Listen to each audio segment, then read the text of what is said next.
I get super nervous when somebody comes in to listen to my band, but it is the most valuable feedback that my students can hear, even if it's like something that I say every day. If they hear it from a college professor, they're going to listen. So it's awesome. I think for the rest of my career, unless something drastically changes, I think I would choose that 10 times out of 10 over any sort of festival or contest.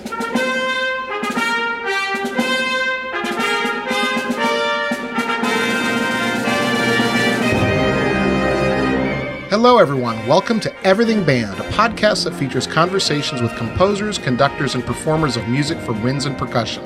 My name is Mark Connor. I'm a composer and educator, and each week I have the good fortune to speak with and share the stories and wisdom of musicians and leaders in the band community. The Everything Band podcast is a proud member of the Music Teachers Development Podcast Network. The Muted Network provides support in the form of audio-on-demand programming designed by and for music educators.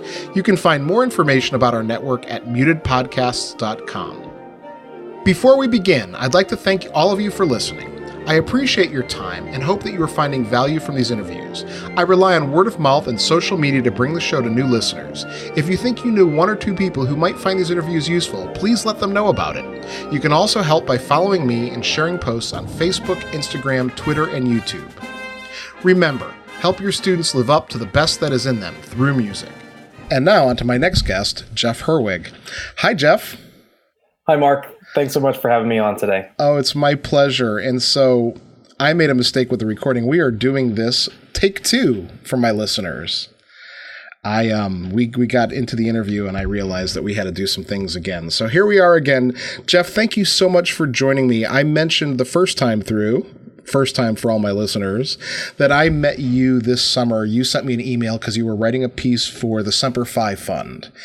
And I put an advertisement on the podcast because you were donating the proceeds from that commissioning consortium to that charity. And we will definitely talk about that later in the interview. But before we get into all of that, can you introduce yourself for my listeners? Absolutely. As you said, my name is Jeff Herwig. I'm a music educator and composer currently living in Mercer, Pennsylvania, which is about an hour north of Pittsburgh and really close to the Pennsylvania-Ohio border. I did my undergraduate work in music education at Slippery Rock University, and I just completed my master's in conducting at Messiah College this year. I'm currently in my fifth year teaching, and my third year as the director of bands for grades 7 through 12 in the Mercer Area School District, where I took over for my mentor and now my very good friend, Dr. Travis Weller, who was guest number 60 on your show. We're in Mercer. We're a relatively small rural district. We graduate around 100 students or slightly less every year. So I'm the only band director at the secondary level. I direct all of the curricular and extracurricular instrumental ensembles at our middle senior high school, including the middle school concert band, high school concert band, high school wind ensemble. We have some chamber groups, and I also direct the marching band, jazz band, and pep band. I've taught several elective classes, such as music theory. But this year, my extra classes are two wonderfully behaved middle school general music classes, which is a story for another day. Outside of teaching, I'm also a composer, as I said previously, and I write mostly works for concert band, but I've also dabbled a bit in writing for chamber ensembles. And the majority of my work is self-published through an LLC that I started up called M&amp Music Press, which is not named after the candy, but after our two dogs, Melody and Maya. I appreciate you being prepared enough to know what number episode Travis Weller was on my show. That's a dedication to being on the podcast. I appreciate that. I did my research over the past few days. Excellent, Jeff. And I apologize again for having to do some of this over. I'm going to ask you then, what's your musical origin story? How did you get into music? And share that with the listeners. Sure. This is a little bit of a long story, so I'll try to sum it up as quickly as I can and try not to bore everybody who's listening. But my story is a little bit different because I didn't really decide to go into music until it was almost too late. I grew up in a family that appreciated music and we enjoyed it, but no one really seriously pursued it as a career. I had a grandfather who was a wonderful amateur musician. He was a trumpet player. He served in the Army during World War II and was also a bugler. after he retired later on in his life, he actually in retirement would play taps at veterans' funerals, and was probably the biggest influence on me and one of my older sisters in wanting to try band at least. And we both wanted to play trumpet like him. She was able to get it, but whenever I showed up for beginning band, there were already too many trumpets. So I was designated to the saxophone section, which I really didn't mind, because for the first few years, the whole music making part of band wasn't really that important to me. I really cared more about the social aspect of it. And in those days, I was more focused on sports, which obviously has changed later on in life.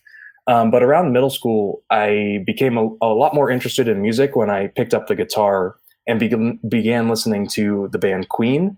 And I know it sounds strange, but it really does tie into how I became more involved in our high school band.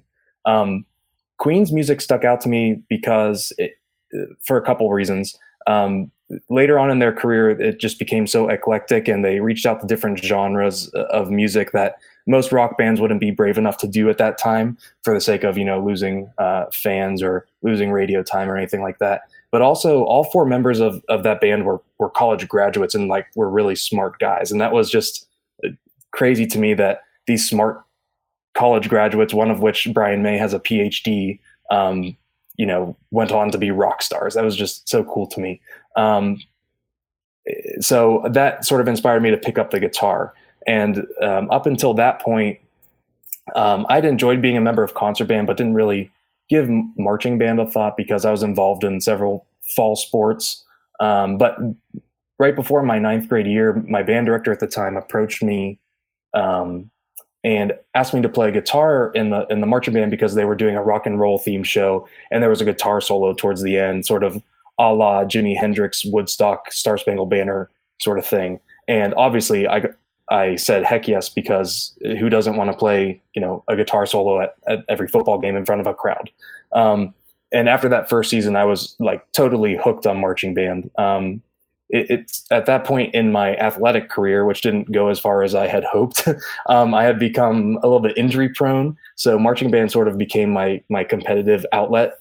And after that first season, there really wasn't a need for a guitar player again. So I joined the saxophone section and actually marched. And later on, I actually became a drum major of that marching band. But at that point, from the moment that I became hooked on marching band, it became such an integral part of my life. I met so many of my best friends that I'm still friends with to this day through that activity in high school. And I even got to know my girlfriend at the time, who is now my wife, through marching band. But partway through high school, we had a director change, and our school hired a new, fresh, young teacher right out of college. His name is J.P. Skanga, and he is still the band director at Beaver High School, where I graduated from. And he's one of the finest music educators I've ever met or had the pleasure of watching teach. He's the number one reason why I decided to go into music.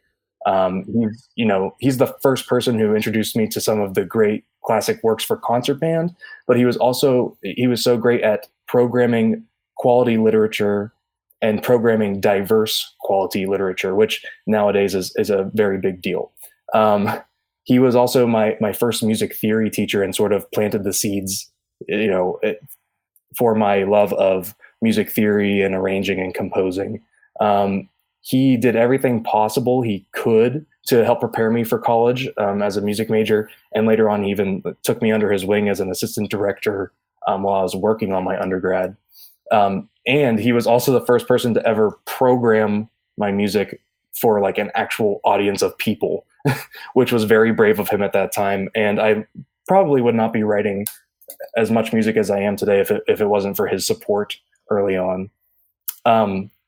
And while he inspired me to go into music ed, I had never really taken the time to take private lessons on the saxophone up until that point. So while I was pretty confident in myself that I had, the content knowledge and the skills to be a music teacher, I did not have anywhere close to the skills necessary to major on an instrument at an undergraduate level. I had a few pretty awful experiences auditioning for PMEA honors bands and things of that nature. And I was kind of devastated, but I just decided that, I'd major in something else and keep music as a hobby, do marching band, do concert band at wherever I decided to go to school. So I decided to go to Slippery Rock University, and I entered as a communications major. And I really just went to that college because that's where my girlfriend and now wife went at the time as a music therapy major. But I joined the Slippery Rock Marching Pride, and after 1 week of band camp, I realized that I had made the wrong decision. All of my best friends were music majors. My wife was in the marching band. She wasn't my wife at the time, but she was a music major. Everybody who I enjoyed being around was a music major, and I was really regretting my decision at that point. And I remember on the very first day of classes, I had a music appreciation class for all of the communications majors to fulfill whatever arts requirement we needed. And I remember looking down at the syllabus and seeing that the professor who taught the class had office hours immediately afterwards. So I sort of creepily followed her after class up to her office and talked to her about becoming a music major. And that professor ended up being a huge role model for me and a big influence on me as an educator. Her name's Dr. Kathleen Malego. She sort of oversees the music education department at Slippery Rock. And through her, I was able to meet the professor who would become my applied teacher on saxophone. His name's Dr. Jason Cush.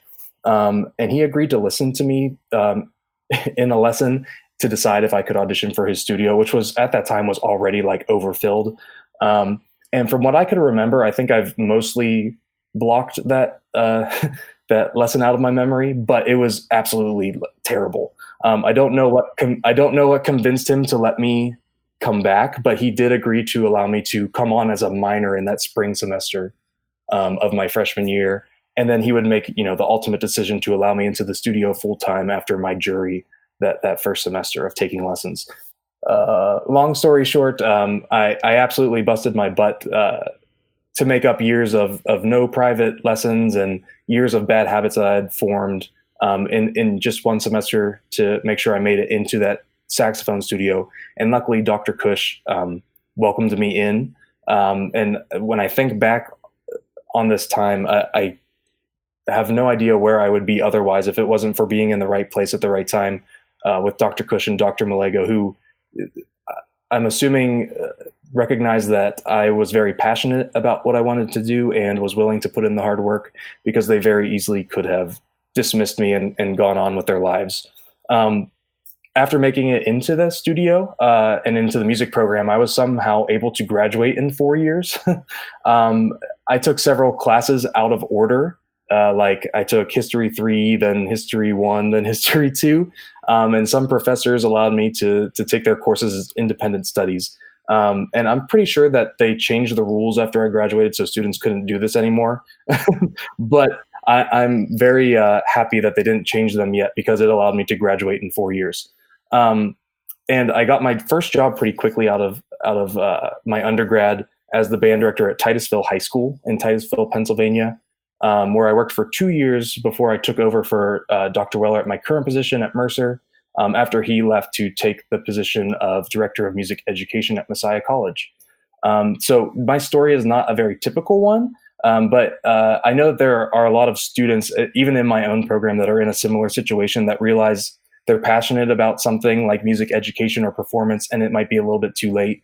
And I think it's important that students know it is possible, as long as they're willing to put in, the work and the time, that it is possible to do whatever they want to do that they're passionate about.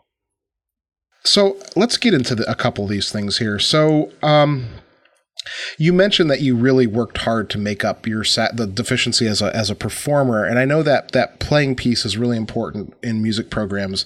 What was that like? Was that just putting your nose to the grindstone and spending time in the practice room? Yes, and I'm a very competitive person, like I said earlier, and I'm very hard on myself. And that first few weeks of trying to catch up, because the practice rooms at Slippery Rock are not soundproof, and I could hear my studio mates practicing nearby me and sounding amazing, and I'm squawking and squeaking, trying to improve. I had so many deficiencies in my embouchure, in my technical abilities, where my finger placements were. There was just so much that I had to relearn, like learning to ride a bike again. It was very frustrating. But obviously, like I said, I was super hard on myself. But my teacher, Dr. Cush, was super supportive through the whole way. There were several instances where I was just ready to give up, because I felt like, not that I couldn't do it, but that I was sort of wasting his time that he could be spending with students who deserve to be in the studio. And he, pushed me through those hard times, and luckily so, because at the end of that first semester, I did make up most of those deficiencies that I had, built up over the years of not taking lessons and, developing some bad habits.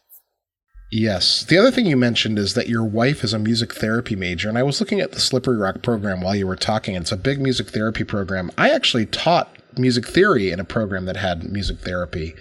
And I was always fascinated by this career. There's a lot of jobs for music therapists. Can you talk a little bit about that, just for listeners who might not know much about that? Sure. My wife specifically works in a retirement home on the dementia ward. And her job, primarily, she uses music as basically a stimulant to help patients recollect memories, or to help, basically exercise their brain in ways they wouldn't regularly do so without the aid of music. And she loves her job. It's super rewarding. And it really wasn't the placement she was hoping for at first. When we were in college, she always wanted to work with younger clients that had special needs, but she landed this job at the retirement home out of college, and she just loved being able to give back to her clients and improving the quality of their life when many of them are very close to the end of their lives. It's a super rewarding career for her.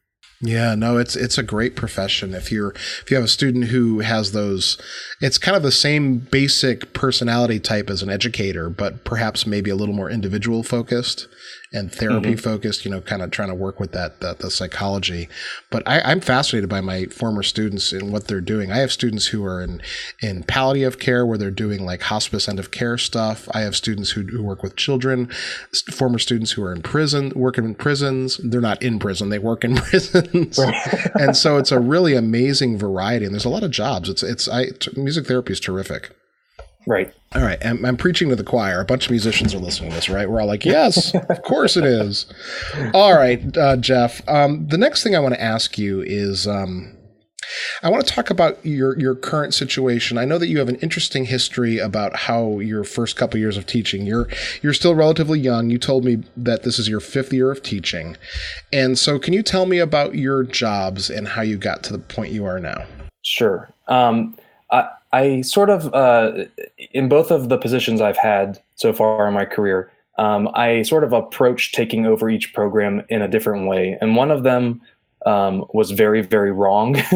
And the other one was a much better approach. So in my first position, I took over for a director who was very well respected and who had built up the program at Titusville over the course of the 4 or 5 years that he had been there. But I kind of went in with no regard to the way that he did things, and kind of was all about my way or the highway. And that ruffled a lot of feathers and upset a lot of older students and a lot of parents, that I sort of dismissed what my predecessor had done. And in retrospect, it was obviously this absolute worst way to handle taking over a program. And that was a learning experience for me whenever I took over my current position at Mercer. Obviously, I personally knew Dr. Weller. I knew his way of doing things, which made it a little bit easier to do that. I also knew a handful of the students at Mercer from my time student teaching there with Travis. But I was much more respectful and honest with my students at Mercer due to the mistakes that I had made at my first job. And when I took over my current position, I said to the students right away, I'm not going to try to be Dr. Weller. I'm going to be myself, but still try to achieve the same things that he was doing. And I understand that, some things may be different, but it's not to make you angry. It's to serve you in the best way possible. That was kind of my approach, which was almost the polar opposite of my approach at my first job, when it was, oh, this is how I'm going to do things, and I don't really care how you did them before, which was really a stupid first-year teacher mistake. Yeah, well, that's pretty common. We all think we know everything in the world when we finish a degree. And yes. Then we walk in a situation. I was lucky. I was restarting a program that was only an after-school band, so I didn't have to deal with those expectations. But what did you learn from that, and how did you sort of negotiate rebuilding those relationships in that first job? Well, I sort of missed the opportunity to rebuild any relationships from my first year of teaching at Titusville, and to this day I still regret that. I feel very bad for the memories that the senior class of that first year probably have of me, because they were around through the whole rebuilding process, that whenever that program was built up by my predecessor, and they were part of that. And I'm sure they had a lot of pride and a lot of, fond memories of the way things were before I arrived there. And I feel bad that I wasn't able to at least apologize to them for the way I handled things in my first year. In my second year, I realized that I had done things poorly, and I tried to bring back some of the things that they were fond of, some of the traditions that exist in band programs, especially in marching band, that I had pretty much blatantly ignored when I first took over. And that seemed to mend things. And if Dr. Weller's position wouldn't have opened up at Mercer, I probably would have stuck it out there and continued to reestablish, good rapport and good relationships with the students and parents there. But I kind of left at a time where I was in between, rebuilding those relationships. All right. So, Jeff, you're in your fifth year of teaching, and, the old saying is it's the fifth year when you figure it out. Are you figuring it out? It's getting easier, but it's definitely not figured out yet. And I think it's maybe the 5-year thing is true if you've been in the same position for 5 years. But since it's only my third year, I'm still learning the ropes of my position. Well, I don't think anyone ever really figures it out. That's the secret. So now you're in this job here, your fifth year, your third year in this program. Can you tell me about your program? You teach 7 through 12 band. Can you tell me how it's structured? Sure. So we have a middle school concert band, a high school concert band, and a high school wind ensemble that make up our curricular during the day ensembles. Middle school concert band is made up of 7th and 8th grade students, but they're separated by grade. So I have one period of just 8th grade band and one period of just 7th grade band, which is really nice for, more individualized rehearsal planning for each of those two ability levels or different grade levels. Our high school concert band is for grades 9 through 12. They meet once a day as well. And then we have an auditioned high school wind ensemble that sort of serves as, they play more advanced literature on their own, but they'll also double up and play some of the concert band literature. And then they also will split up into chamber ensembles, which is something that Dr. Weller piloted over the course of his career at Mercer. And it's really improved the overall musicianship of the students who take part in our wind ensemble. There's no orchestra. Is there a choir director?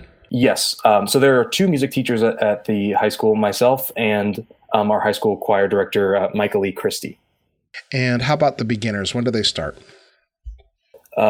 Beginning band starts in 5th grade at our elementary school with our elementary band director, Chris Nelson. And she's one of the best beginning band teachers on the planet, I'm sure, because the students that I get from her in 7th grade are so well prepared that it makes my job very easy. She has them for lessons and full ensemble rehearsals in 5th and 6th grade before they move up to the middle school. Yeah, that's a really good model to do that. And I think it also helps that you have, you're in the Northeast. That's where I grew up. And it's the idea of middle school isn't 6th through 8th grade. It's just like that 7th and 8th grade junior high model more. And so I think having them in fifth and sixth, she has an opportunity to really teach them some skills. They show up on the first day of seventh grade, all making a good characteristic tone on their instruments. They all have some sort of understanding of intonation. They understand the concept of balancing as an ensemble. It's like, it's a dream come true for me, because I can dive right into working on literature rather than, it's teaching them this new vocabulary and these new concepts for the first few weeks of class. All right. So let's just say that I'm a seventh grade trumpet player, and 12-year-old Mark is joining your high school band, or your junior high, and I'm going to progress through high school. What would my progression look like through your bands? What kind of music would I be playing? How would I be going? Sure. Thanks to the skills that our middle schoolers come in with each year, we're lucky enough to start with, grades 1.5 through 2, or maybe even some 2.5 in our middle school band, which is awesome for me because it really opens the door to, a large amount of literature I can choose from, rather than if, students came in not quite as prepared and we'd have to play only grade 0.5s or grade 1s. It makes my job choosing literature a lot easier. Our high school concert band sort of just takes over right where middle school band leaves off. We'll play anywhere from 2.5s up to 3s, and maybe even some grade 3.5s. And our high school wind ensemble will play some more advanced literature. For example, last year we were part of the consortium for John Mackey's Until the Scars, which is a shorter version of his first movement of Wine Dark Sea, which was an awesome experience, for my students, because they had never really premiered anything before. They've never really programmed a piece of music and prepared something that didn't have like an existing professional recording. So that was a neat experience for them. And plus their kids, high school band kids, and they're obsessed with John Mackey. So they took a great deal of pride in premiering one of his pieces. All right, Jeff, I'm going to see how well prepared you are. Do you remember what episode John Mackey was? 100? Ah! Am I right? Well done. Well done. I remember seeing you post something about interviewing him, or maybe he posted something, and I remembered it was right around the 100 mark. So well done, Jeff. I'm impressed. See, everyone, this is how you do it. All right, Jeff. So, Jeff, tell me about how you got into writing music. How did you become a composer, and when did that really start to become something that was more than just a hobby on the side? Sure. I've been making up music for a long time. Probably as soon as I, picked up the saxophone and started making horrible sounds on it, I was making stuff up. But I never really became interested in writing for band until I sort of caught the marching band bug. When I started taking music theory lessons in high school, I sort of, began making short little arrangements of things for marching band. And slowly over the course of college, I got into more arranging stuff and orchestrating. But I never really I never even like thought about, composing something original until I student taught with Travis Weller. When I was a senior at Slippery Rock, I would show up every day and he would get to the school at like the crack of dawn, and I'd show up and he would be in the corner on the out of tune piano writing something. And I just thought that was so cool that I was student teaching with a published composer, and he is, making stuff up right here in front of me. And so he kind of lit a fire under me and inspired me to start writing original stuff. And I wrote a lot of bad original stuff that will remain, never seen by anybody ever. But just about 2 years ago, my high school band director, who I spoke about earlier, JP Skanga, reached out to me about a piece I had written and sort of sent to him for feedback. And he was like, why don't we do like a lab thing here where we'll sight read the piece, we'll give you some feedback, you edit it, and then send us the next version back. And we kind of went back and forth for a few months. And then they premiered the final version of that piece on their spring concert that year. And that's kind of what got all of this started. If it wasn't for that performance, I don't think I would have continued writing and reaching out to other band directors after that. Now, tell me about M&M Music Press. You made the decision to self-publish, I'm assuming. Yes. And so how's this been? How has this been for you, this whole idea of self-publishing?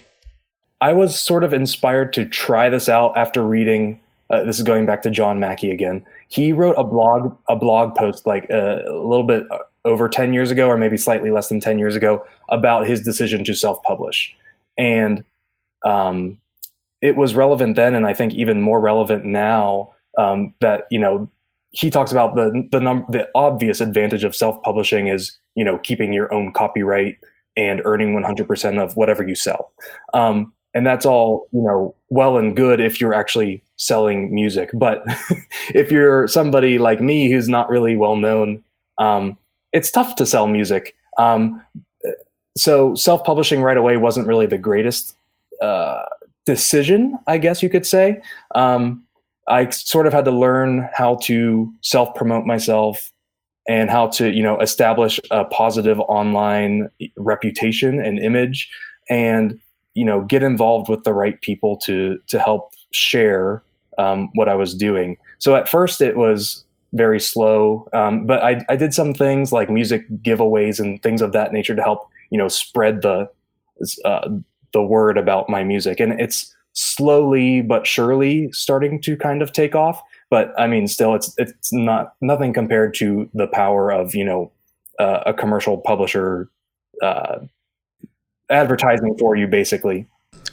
For me, it was just, it was exactly that. I felt like I needed the street cred. I needed that, I needed to have my name out there more. But it's interesting because there's been a lot of discussion in recent months about our identities as composers and right. And this idea that we can get pigeonholed into like one thing. Like people start buying my beginning band music, then they only think of me as a beginning band composer. And so I guess there's that danger. If you're self-published, you control that narrative too. And I actually think that like a hybrid approach is kind of the best way to do it. I know Tyler Grant does this. I was going to bring up Tyler. It's a terrific idea. Mm-hmm. Go ahead and explain. Just the fact that, for Tyler, for example, he's very well known for writing music for developing bands. And a lot of that is commercially published. If he were to try to handle printing and shipping and all the stuff for those works that he sells, I don't know how many per year, he probably wouldn't be able to keep up with that individually. But for maybe some of his more difficult works that would not sell nearly as many copies, he, from what I've heard him say, he takes care of doing that himself through his own LLC, similar to what I do. If you want to hear more from Tyler, he was a guest on my show. He also did a terrific interview with Andrew Hitz on a podcast called The Entrepreneurial Musician, which is a great listen into the business of Tyler's composing career. I was going to say, I do have a couple more things that I've found to be positive benefits of the whole self-publishing thing. Nowadays, I've found, and as a director, I can speak on behalf of myself, I really like e-print versions of things. It's super convenient when something's formatted to, print out on letter-sized paper, and all I have to do from my office is hit the print button, and I have a full set of parts and a score.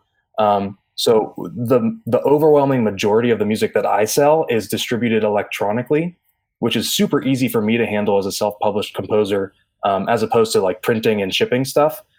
Everything that I put together as PDFs is formatted, for 8.5 by 11. So nobody has to get in a fight with a copy machine to reduce the size of whatever. That's a super awesome benefit of being a self-published composer and trying to sell your music in that format. The other thing that I found is that there's a little bit more of a sense of freedom on my part, while writing. When I'm commissioned for a piece, I always write it within the general guidelines for a grade level, for, whatever the director asks for. But since I'm not worrying about it being commercially published, I write it more specifically for each commissioning ensemble's strengths and, whatever concepts are requested by the director. So if you, look at some of the pieces that are on my website, you'll notice that there are some things that might stick a little bit outside of the standard formula for each grade level. Like a clarinet one part in a grade 3 piece might go slightly higher than what the standard range is for that grade level. Or I have a piece called Afraid of the Dark that's a grade 1.5 electroacoustic work that is a little bit longer than what most grade 1.5 ensembles would be used to, because the director who commissioned it requested something a little bit longer to help with students' stamina. And because I'm publishing those myself, those are things that would probably turn most commercial publishers off just because they're not within that standard formula. I'm not saying that those things are wrong, but it gave me a little bit more freedom to write more towards what the commissioning ensembles and directors wanted. All right. And so how about commissions? Now, I mentioned in the tease at the beginning of the episode that you contacted me for this commission about the Semper Fi, and I know that premiere was last week. Do you want to talk about that piece and then commissions in general? The piece that I organized this consortium around is called Freedom. And it's something that I've really wanted to do for a very long time, but never really had an opportunity to present it to a commissioning ensemble that it would work out with. I'll give you a little bit of background on the background of this piece. I come from a family who has a history of serving in the armed forces. I mentioned earlier that one of my grandfathers served in World War II. I had another grandfather who was a Marine. And one of my older sisters, actually my older sister who played trumpet and band, is currently a major in the U.S. Army Nursing Corps. And she's a huge inspiration for this project. She made the decision shortly after 9/11 to join the military. She completed a tour of duty in Iraq when I was still pretty young. And much of the music from the first movement of this is actually inspired from what I remember of her homecoming after her tour of duty. But since I was younger, especially ever since I got into college as a music major, it was a dream of mine to serve as a musician or a conductor in a military band. But unfortunately, a few years ago, I developed late onset type 1 diabetes, which makes me ineligible to serve in any capacity. So this piece and this project is sort of my way of serving when I'm physically ineligible to at this point. So in an effort to give back to our veterans, I decided to organize a consortium around this piece. But instead of me benefiting financially in any way, I decided to donate 100% of the consortium fees to the Semper Fi Fund, which is a wonderful organization that provides immediate financial assistance and lifetime support to combat wounded, critically ill, and catastrophically injured members of all branches of the United States Armed Forces. And I figured that I could get a few local schools to participate, and we'd raise a couple $100s for this charity. But the project kind of took off, much to my amazement, through the power of social media, and thanks to people like you, Mark, who were so willing to share my mission. I wouldn't normally reach out to a bunch of people about a piece I was doing, but since it was for a good cause, I did. And we ended up with 38 consortium members, and we raised over $2,000 for this fundraiser. And it honestly, when I'm thinking about it right now, it still blows my mind that many directors were willing to, one, play my music, but more importantly, it really makes me proud that there were that many directors that were willing to give to such a great cause. And the piece itself is an uninterrupted 3-movement work. It details the struggles associated with post-traumatic stress in the lives of American heroes and the sort of the process of overcoming it. The piece itself is meant to, bring about awareness of the vast number of American servicemen and women who struggle with post-traumatic stress after serving, and to help erase this negative stigma that surrounds the disorder in order to help, veterans feel comfortable enough to come forward and get help for this. And hopefully it also encourages others to take action in one way or another by enlisting themselves or organizing a fundraiser or doing anything like that. I hope that, performance and audience members are moved in some way to give back. A really cool aspect of this is that a bunch of the premiering groups are also doing fundraisers of their own whenever they premiere the piece. So they're taking donations as people come in, or one of the local high schools around here who joined the consortium, did their own Semper Fi fundraiser at every football game this year, and I think they've raised several $1,000s too. So I'm super proud of the response it got, and I'm really happy with the initiative that a bunch of the consortium members have taken, starting their own fundraisers and trying to, ignite their communities to give back to this really good charity. So what's the name of the piece again for my listeners? It's called Freedom. And what's its grade level? It's between a 4 and a 4.5. Okay. Excellent. So this is a terrific project. Have you received any response from the Marine Corps? Do they know about this?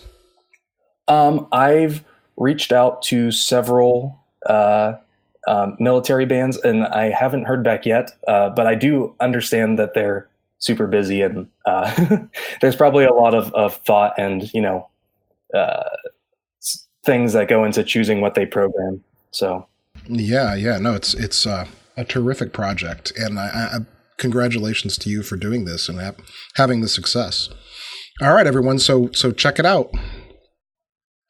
So, Jeff, one of the things about the band community that's a little bit different than, say, orchestras or chamber music is that very often composers like yourself come from the teaching ranks, and they're not specifically trained as composers. Now, maybe you've had some background, maybe you've had some lessons, but not like degreed like in some of the other fields, if you know what I mean.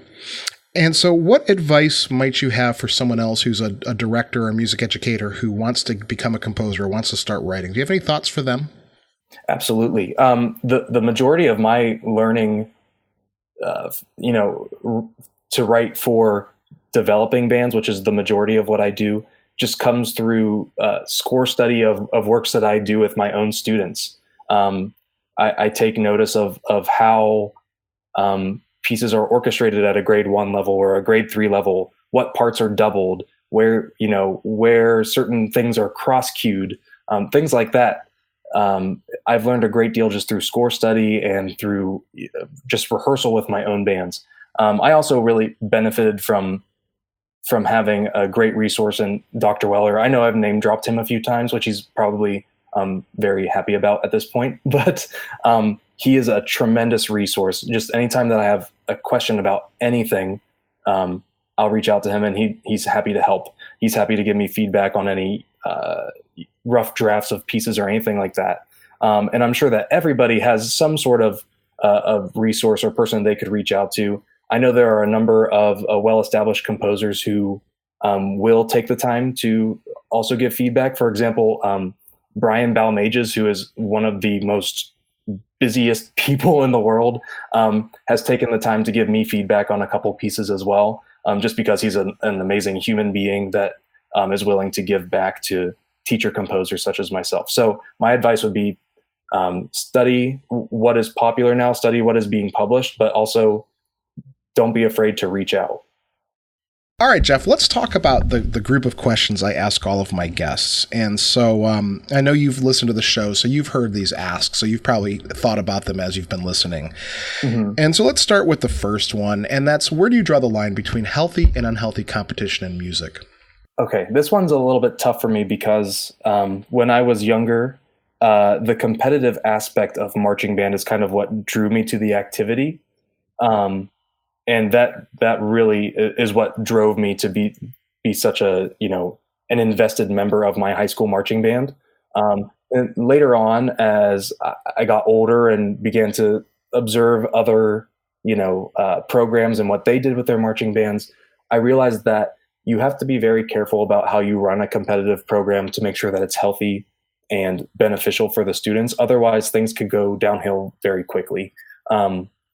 So yes, I really enjoy competitive marching band, but for schools such as, I'll use Mercer as an example, it wouldn't be possible for us to do that in a healthy way, just due to the fact that we are such a small school. About 45% of our marching band members also play a fall sport. So I only get to see my full marching band one day a week, which is usually the day of a game. And in order to have a successful competitive program, you need to have multiple rehearsals throughout the week with everybody present. And also in a community such as mine, A competitive show, let's just say it wouldn't go over so well at a football setting. So that would add another layer of, we would have to have two shows, like a football show and a competitive show sort of thing, which is just something that isn't possible. So it definitely depends on the setting that you're in, the type of school you're in, and the community that surrounds it in that aspect. In terms of like contests and adjudications, something that I've found, trying to earn a certain score or a rating is great. And that's something that a band program should strive for. But what I've found is much more beneficial is having local professors. We're surrounded by a bunch of great local schools like Westminster College, Grove City, and Slippery Rock University. And we've had professors from those schools come in and work with our bands one-on-one on some of the literature we were working on for upcoming performances. And that personal setting in an environment that our students are comfortable with in our auditorium or in our band room is so much more beneficial, at least from what I've observed, in helping them grow as musicians. So I really think that the dividing line between healthy and unhealthy competition is, does the competition serve an educational purpose? And is there an opportunity for individual growth, either as a musician or as a person through it? I think if it's handled correctly and done for the right reason, all competition in music can be healthy. All right, Jeff. And so this is a question that has many different kinds of answers, and it's one that a lot of music educators struggle with. But how do you find a work-life balance? That is a tough one. I'll admit that I struggle with this from time to time. I'm a husband and a father of two very small children, and they will always come first before any of my jobs or writing projects. But however, there are a few times during the school year where, I have to be away from home more than other times, like marching band season, or if we have PMEA band festivals or any conferences, and I simply just don't get to see my family as much as I would like. And with writing also, I try my best to write during times when my family isn't home or when everyone is sleeping, but that can be kind of tough. And I'm sure that you as a composer can empathize, with the frustration that occurs. Like, you have this little window of time to write something, but nothing good is coming out. Sometimes you just have to wait for the right moment to write something. And if that, cuts into family time, I'm most of the time going to choose, spending time with family over that. But there are times when I'm up against a deadline, or if I have some sort of eureka moment, and I'll work a little bit into family time. My wife is so incredibly supportive, and she understands this. And I'm very lucky for that. But that being said, I make the most of every minute of family time that I can, because I know that there may be a marching band trip or some sort of commission coming up that might detract from that in the future. I'll admit that I still have a lot of work to do in this area, but I'm definitely very aware of it and, actively trying to come up with the best possible plan to find the best balance between work and home life. All right, this is a big question. Everyone's got a different take on it, but what are the challenges facing music education and band, and how can we best meet them? I wish that there was a way to provide an equal opportunity for the same music education for every student, no matter what setting or community or socioeconomic status that they are in. Depending on, like I said, the location or socioeconomic status of students, many students have access to a more well-rounded music education, and some just simply don't. And that's not, the fault of teachers or districts. School districts have to work with whatever funds they have, and band directors have to work with whatever resources we have and can afford with whatever budget we have. I'm sure a lot of the listeners are part of the band directors page on Facebook, and there's a lot of posts about ISOs, instrument-shaped objects. If you don't know, they're, these cheaply made and often foreign instruments that you can find on Amazon or at Walmart. And these instruments are an atrocity and they present so many issues in terms of, their actual performance ability, but also in the event of needing repair. I've had several instruments that our local repair shop will, refuse to repair. But in my district, and I'm sure many directors can empathize here, Those are the only instruments that a decent percentage of my students can afford. And we don't have the inventory at Mercer to provide every student with a quality student level instrument. So if the difference between a student participating and not participating in band is one of these ISOs, I'm going to let that kid into the group 10 times out of 10. And I'll just have to figure out a way to deal with the instrument because, my personal philosophy, and I hope everyone's, is that, every student deserves a music education. And if, the only resources available to them are not the greatest quality, then it's up to us, their teachers, to make it work. I just wish that there was a way that we could start every student off in the same position that will lead to their success by providing quality instruments or whatever other resources they would need from the very beginning, regardless of the size of the district or, socioeconomic status, etc. How do we do that? I don't know, but I think that the Every Student Succeeds Act is a good start. That's the piece of legislation that replaced No Child Left Behind, because under this new piece of legislation that's really not that new anymore, music and the arts qualify as part of the definition of a well-rounded education, which allows us to qualify for Title IV funds. And this is something that I just recently learned about, and I'm going to dig into over the course of this school year and over the summer. But directors should know that there's a lot of info about this on NAFME's website, that there are funds available within our districts provided through the federal government that we can use since we are now under the definition of a well-rounded music education. All right, Jeff, if I could give you a time machine that would take you back to your high school graduation, what would you tell yourself? I would encourage myself not to be so indecisive and follow my passions right away. I wish that, going back to the beginning of this episode, I wish that I had taken a few saxophone lessons and, wasn't so hard on myself after having a few stumbles at, honors band auditions, things of that nature. I was super hard on myself after just stinking up the room during my first two audition experiences in high school. And, I convinced myself I wasn't capable of majoring in music and eventually becoming a music educator. And that all changed later, thanks to some amazing friends and the role models I've discussed so far in this episode. I'd also encourage myself to not be afraid to put myself out there, especially with composing. I've been arranging and writing music for a while, ever since I began studying theory, like I said earlier. And absolutely none of that early music is good, but I feel like if I had put myself out there sooner than just a couple years ago, and asked for advice or feedback, I probably could have progressed to the point I am now as a composer sooner. It wasn't only until a couple years ago that I was encouraged to share my work. So I wish I had opened up just a little bit sooner. All right, Jeff, if you could plan it out, what would be the final work that you would conduct or perform? Okay. This is a popular answer, but this is a piece that is still on my conducting bucket list, and it's Maslanka 4. I know that it's a very popular answer with a lot of your guests, but that was the first piece for wind ensemble that, opened my eyes to what the medium is capable of. And I'm a little bit embarrassed to admit that I had not heard it until after David Maslanka passed away. The first performance I saw was of Jerry Junkin and the University of Texas Wind Ensemble performing it shortly after Maslanka's death.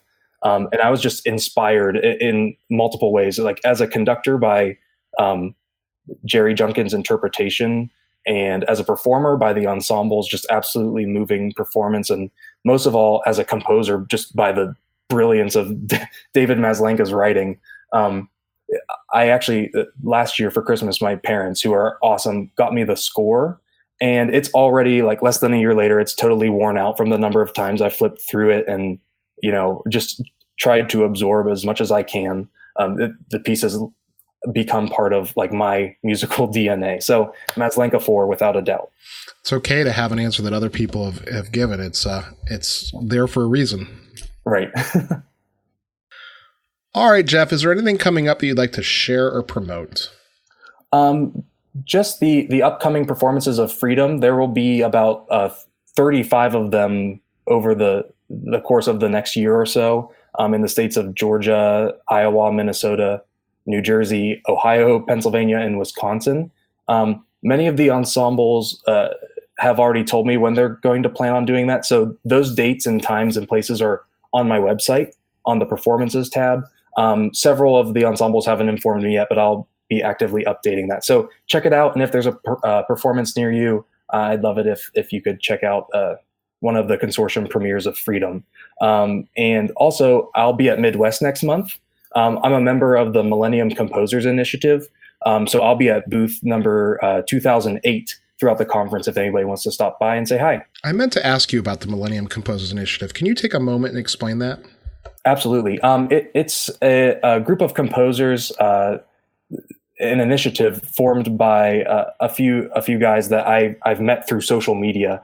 One of them being Josh Trentadue, and another one, I believe he may have been on your show, Kevin Day. Am I right? Yep, Kevin's been on. But both of those guys are amazing composers, and they started this initiative for younger composers and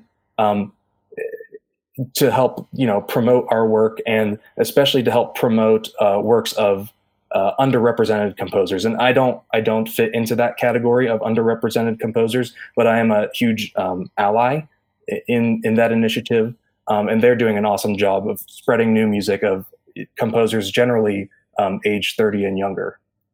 So, Jeff, thank you so much for the time. How can people get in touch with you? I'm easy to get in touch with. Email is Jeffrey, Jeffrey .Herwig, HERWIG @gmail.com. I'm also on Facebook, Instagram, and Twitter at Jeff_Herwig. Feel free to reach out in any of those places. I'd be more than happy to talk with anybody. Excellent, Jeff. Thank you so much for your time.